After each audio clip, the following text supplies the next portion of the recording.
que c'est l'esprit d'erreur qui l'a conduit à tourner le dos à Dieu.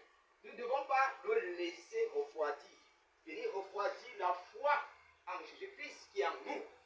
Nous devons plutôt lui dire, c'est nous qui sommes la lumière que Christ a allumée sur terre.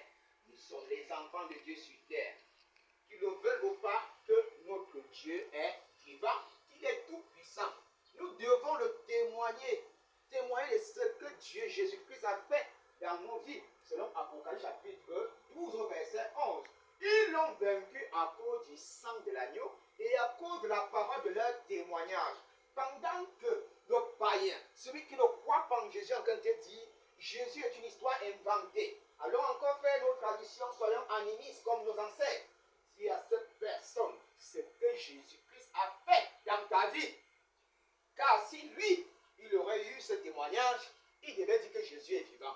Toi donc, il y a le témoignage vivant de Jésus entre les mains, qui doit dire aux païens qui te demandent de ne plus aller en prière, de ne plus aller honorer Jésus et lever Jésus, que Jésus est vivant et qu'à lui seul est orienté l'adoration, l'honneur, la louange, l'élévation.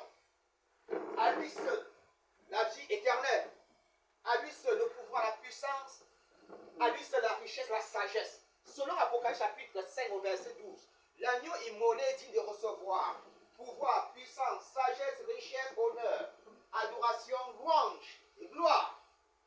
C'est à toi de signifier à l'homme qui a perdu Dieu, à l'homme qui passe suivre les marabouts, que cette voie n'est pas la voie qui va l'élever, qui va lui donner la vie éternelle. Car notre objectif avec Jésus ne se limite pas seulement sur la vie sur terre.